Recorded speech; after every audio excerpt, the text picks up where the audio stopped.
And now, ladies and gentlemen, the moment you've all been waiting for. The zenith of my criminal career. Oh no, it's my mother-in-law. Hi old chums, I'm Bobby and welcome to Dusty Old Movies. Today we're turning the spotlight on that groovy guy with the green hair, the Joker. The Joker has always been my favorite Batman villain. In fact, the very first episode I ever saw of Batman was with the Joker. So, take out your trick confetti and start up your Joker-mobile as we count down the top 5 Joker episodes on the 60s Batman.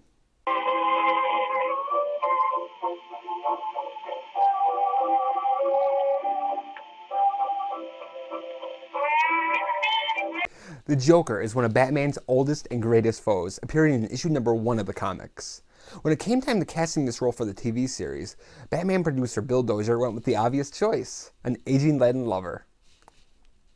During the golden age of Hollywood, Cesar Romero was one of the most handsome, charming, and versatile actors ever to grace the silver screen. He could be dramatic or funny, and he was one heck of a dancer. Even into his 50s, Cesar was a regular in movies and television, and then Bill Dozier called him and asked him to play the Joker. Although puzzled by this offer, he was eager to do it. But there was one problem. He wasn't going to shave his mustache. It was his trademark. So instead, they just covered it up with the white Joker makeup. But you could usually still see it in close-ups. Cesar played the Joker to the hilt and became a pop culture icon. Tying with the Penguin, Cesar starred in 20 Batman episodes and the movie, and here are his best appearances.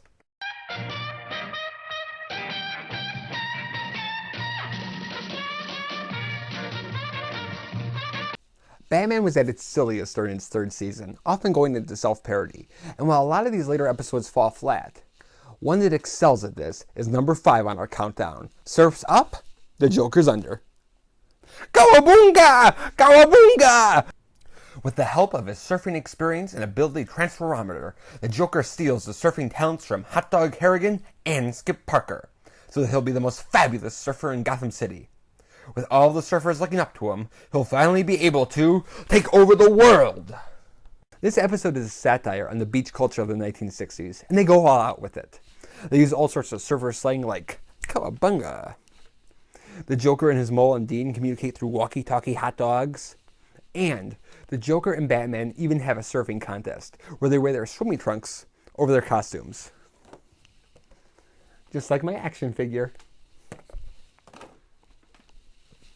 While the plot is weak, the Joker really plans on conquering the world this way, Cesar is so into it that you just go with it. And all these little touches really elevate the story and make it into something wonderful. Holy bikini! While our next episode doesn't have its own action figure, bogus I know, it is even more delightful. And our number 4 spot goes to the 2-parter, Pop Goes the Joker, Flop Goes the Joker. In a scene recreated in the 1989 Batman movie, the Joker goes into an art gallery and defaces the paintings. But, to the Joker's surprise, his defacing the scene is genius, and he becomes a pop artist.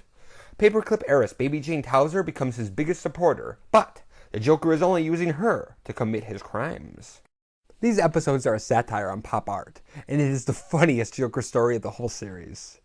The jabs at pop art are hilarious, and Cesar really gets to show off his comedy skills here, especially the scenes he has with Bruce Wayne and when he's teaching his art class.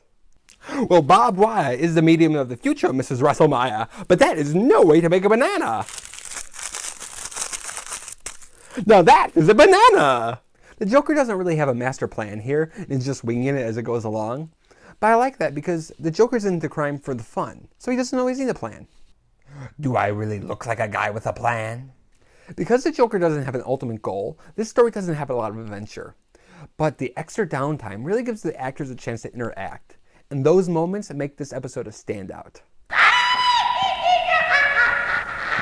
While our first 2 stories show the sillier side of the Joker, our number 3 reveals the darker aspects of the character. In The Joker Goes to School, he meets his match, the Grizzly Ghoul. With the help of cheap cheerleader Susie, the Joker has been gimmicking milk machines at Woodrow Roosevelt High so that they give out silver dollars, quarters, and negotiable stocks and bonds. Along the way, Joker also tries to kill Batman and Robin and to sabotage the school's basketball team. In the movie The Dark Knight, Alfred describes the Joker's motive by saying, "Some people just want to watch the world burn." Oh look, I can make s'mores! And that's what happens here. Batman says that the Joker's gimmicking milk machines so that young people will get used to easy living, drop out of school, and have no choice but to join criminal gangs. So while it's done in a light-hearted way, that is the Joker making society disintegrate. Susie dead? It had to be done, boys. After all, what's the life of one greedy little dupe when this life itself is one long impractical joke? The shadow is lifted! I'm my old humorous self again! Cesar downplays his performance here too, and actually comes off as a little creepy, especially when he's trying to kill Batman and Susie. While this episode still has its comic touches, it really hints at the dark aspects of the character, and that makes it very unique for this series. Na na na na na na na na Joker! Holy nail biter, Batman! Now for number 2 on our list, which was a special 3-part episode done for the show's 1-year anniversary. The Zodiac crimes, the Joker's hard times, and the Penguin declines. The Joker plans to commit a crime for each sign of the Zodiac, with the help of the Penguin and his new mole Venus. However, Venus begins to side with the dynamic duo, but the Joker and quack quack, Pengy Baby, use this to their advantage. This 3-parter is almost like a second Batman movie. Holy Hollywood, Batman! Ow. It has an epic feel to it, and it is filled with action and comedy. With 12 crimes to commit, and a dynamic duo to kill, the Joker is a busy beaver. So he's almost constantly committing the crime, and Batman and Robin are constantly trying to stop him. Plus, there are a lot of outdoor chase scenes, elaborate fight scenes, and especially groovy death traps that really make these episodes feel big. As for Cesar, he's both menacing and hilarious in these episodes, and one of his greatest assets is playing off of Burgess Meredith as the Penguin. Quack! You cornball crook! Why, you waddling little pipsqueak! You gap-toothed goon! How dare you insult me, sir! The Penguin is only in the first and last episode, so it is a Joker-dominated story, which I think is fair since the Penguin dominated the movie. I told you Joker's my favorite villain. But when they're together, they function like a classic comedy team. Sparks fly. And it really makes these episodes even more special.